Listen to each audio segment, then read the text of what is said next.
حجت الاسلام علامہ حامد رضا خان علیہ الرحمت والرضوان کو پڑھا رہے تھے.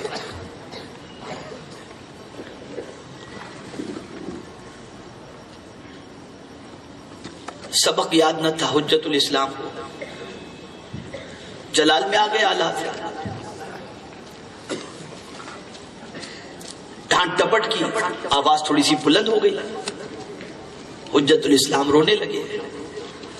اعلیٰ حضرت علیہ الرحمہ کی والدہ حجت الاسلام کے رونے کی آواز سن لیتی ہے.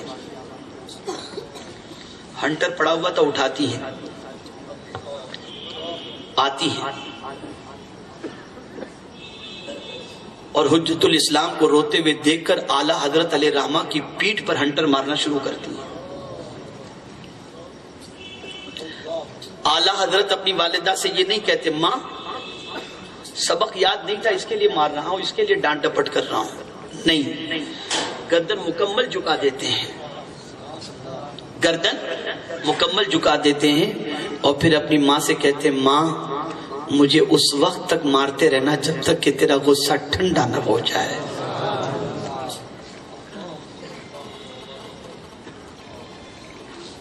ذرا سوچو آپ، ذرا غور کرو آپ. وہ قولی عاشق نہ تھے، وہ حقیقی عاشق تھے. انہوں نے ماں کا احترام بتایا نہیں بلکہ کر کے دنیا کو بتا دیا کہ کچھ پانا ہے تو طبیعت کے غلام بن کر کے نہیں، مصطفیٰ پیارے کے غلام بن کر کے کچھ پا سکتے ہو. بہت آسان ہے کہنا، فضیلتیں تو ہم لوگ بھی رات بھر بیان کرتے رہتے ہیں، لیکن پریکٹیکل کا معاملہ ہے. پھر دیکھو آپ،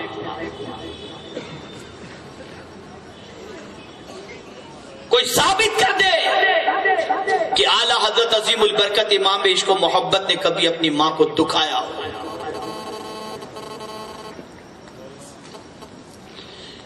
اس لیے کہ وہ جانتے تھے کہ ادھر ماں کا دل ٹوٹا، ادھر مصطفیٰ جان رحمت صلی اللہ علیہ وسلم ناراض ہو جائیں گے.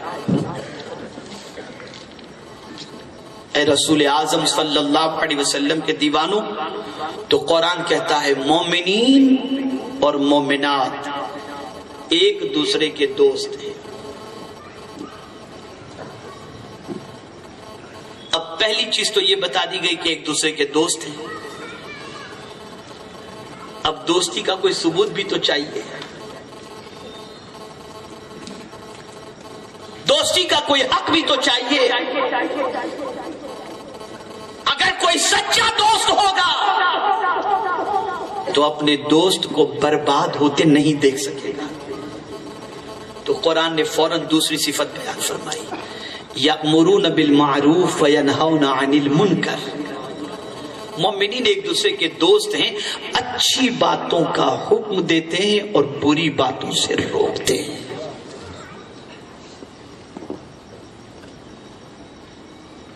یہاں اچھی باتوں کا حکم دینے والے بہت سارے مل جائیں گے، لیکن جب بری بات سے روکنے کی بات آئے گی تو وہ ٹیڑھی کھیر کا معاملہ ہے. وہاں پھر آدمی سوچتا ہے یہ ناراض ہو جائے گا، اس کا دل ٹوٹ جائے گا.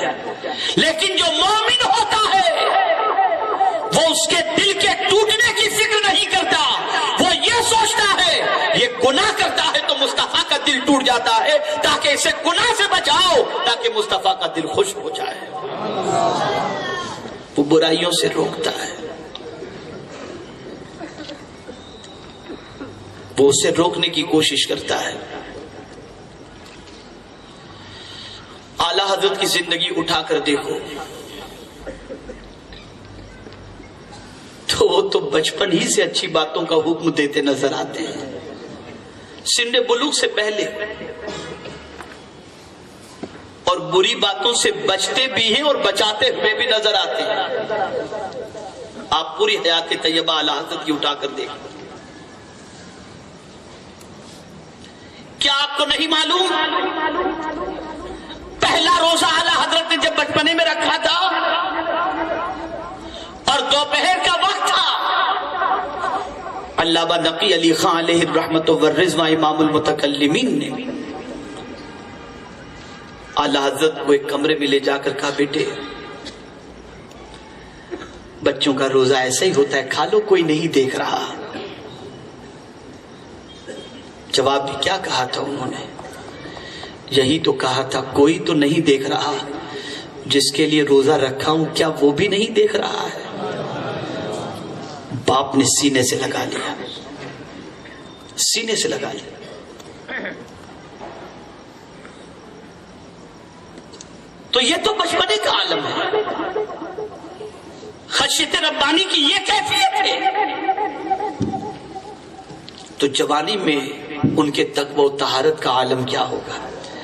آج کا جوان چھوٹے موٹے مرض کی وجہ سے، گرمی کی شدت کی وجہ سے ماہ رمضان کے روزے چھوڑ دیتے ہیں، بہانے بنا لیتے ہیں، ڈاکٹر نے منع کیا، یہ ہو جائے گا وہ ہو جائے گا۔ لیکن اعلیٰ حضرت کی عظمت پر قربان جائیے، مرض ایسا کہ روزہ رکھنا مشکل، قرآن اجازت دیتا ہے، من کان مریضا او علی سفر فعدۃ من ایام اخر۔ گرمی شدید، مرض بے پناہ، اضافے کا خطرہ، خیال آتا ہے، طبیب کہتا ہے کہ گرمی کے اس موسم کے اندر لمبے دن کے اندر روزہ رکھنا آپ کے لیے مشکل ہوگا، ماہ رمضان کے آپ روزہ نہیں رکھ سکتے۔ چلے جاتے ہیں ٹھنڈے علاقے میں اور وہاں پورا رمضان گزار کر وہاں روزے رکھتے ہوئے نظر آتے ہیں، اور یہ کہتے ہوئے نظر آتے ہیں کہ شریعت تو اجازت دے رہی ہے، لیکن حضور بھی تو یہ فرماتے ہیں کہ ماہ رمضان المبارک کے روزے کی قضا بعد میں بھلے 60 روزے کے ذریعے کر لو، لیکن وہ برکتیں جو رمضان کے روزے کی ہیں ان برکتوں کا کوئی جواب نہیں ہے۔ اعلیٰ حضرت ان برکتوں کو پانے کے لیے پہاڑ پر چلے جاتے ہیں اور وہاں پورا مہینہ گزار کر کے روزہ رکھتے ہوئے نظر آتے ہیں۔ یہ سب چیزیں ہیں اعلیٰ حضرت کی زندگی میں۔ اچھی باتوں کا حکم، بری باتوں سے روکنا، بری باتوں سے کوئی کتنا ہی بڑا کیوں نہ ہو، کبھی اعلیٰ حضرت نے پرواہ نہیں کی، جو حق بات تھی وہ کہہ دی۔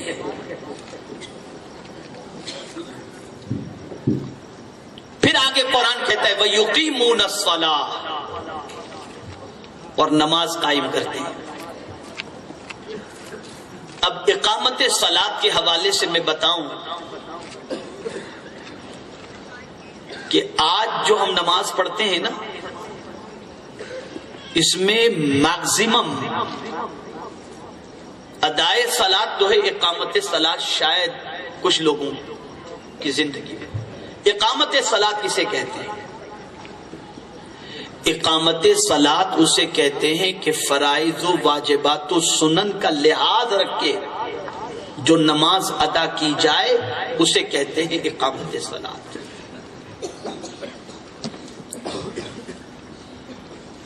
آج نماز میں حساب کتاب بھی ہو جاتا ہے، پائچے بھی چڑھے ہوتے ہیں، بٹن بھی کھلے ہوتے ہیں، وضو کا صحیح ٹھکانہ نہیں، نماز میں نہ جانے کیا کہاں سب پوری فیکٹری کی سیر ہو جاتی ہے، پوری دنیا کی سیر ہو جاتی ہے، کسی چیز کا خیال نہیں رہتا الا ماشاء اللہ۔ یہ کیفیت ہے۔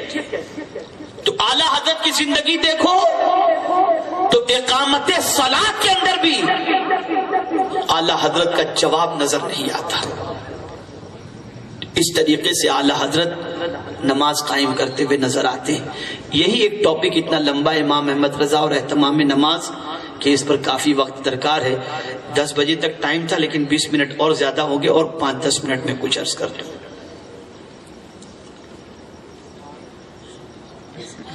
اس کے بعد وَيُؤْتُونَ الزَّكَاةَ، اور زکات دیتے ہیں۔ اور یہ کامن بات ہے، زکات تو ہر ایک کو دینی ہے جو صاحب نصاب ہے، لیکن اعلیٰ حضرت کی ذات وہ ذات تھی جن کا عالم یہ تھا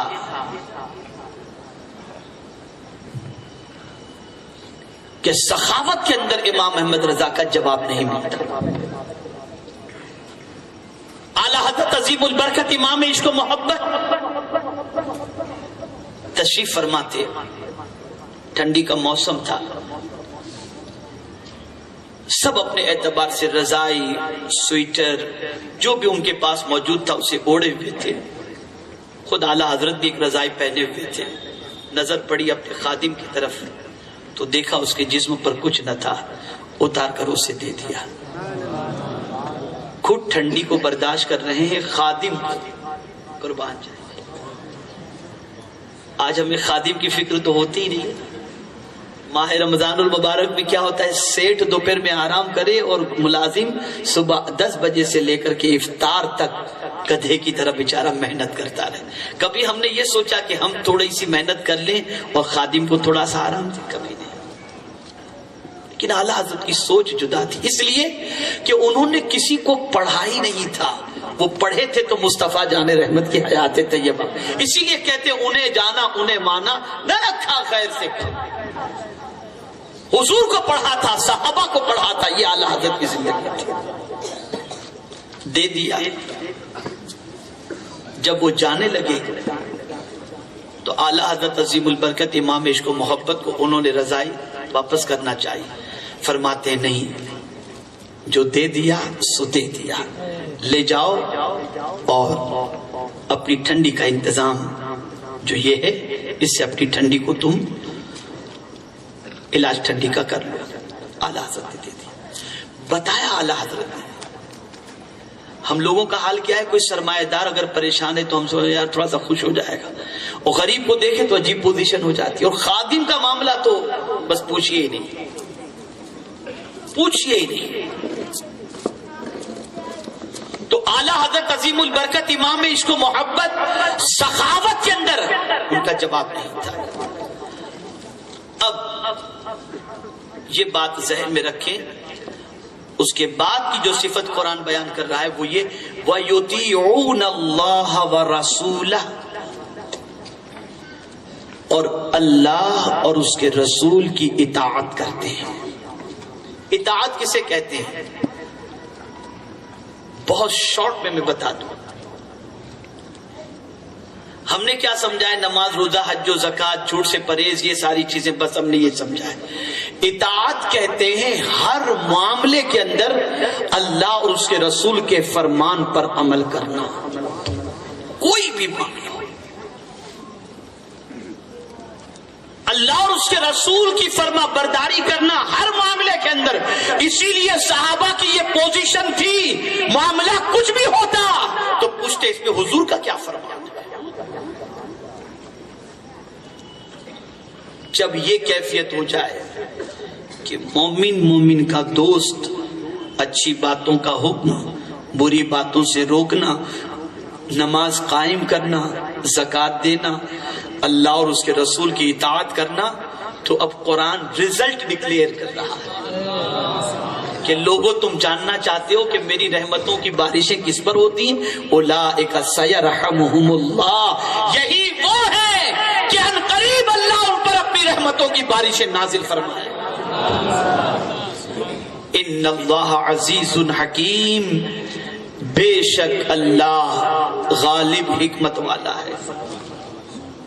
میرے پیارے آقا صلی اللہ علیہ وسلم کے پیارے دیوانوں، یہاں سے یہ بات سمجھ میں آئی کہ اعلیٰ حضرت عظیم البرکت امام عشق و محبت سچے مومن تھے، اور کسی مومن کو اعلیٰ حضرت نے کافر نہیں کہا، بلکہ جن کو اعلیٰ حضرت نے قرآن کی روشنی کے اندر مجرم پایا، توہین رسالت کرنے والا پایا، اور قرآن نے جس کے غیر مومن ہونے کا اعلان کیا ہے، اگر اس کی زد میں اور اسی اعتبار سے کوئی اس زد کے اندر آیا، تبھی اعلیٰ حضرت عظیم البرکت امام عشق و محبت نے وہ بھی پہلے علماء سے مشورہ لیا، ان سے حکم لیا، اور پھر اس کے بعد اعلیٰ حضرت نے تصدیق فرمائی.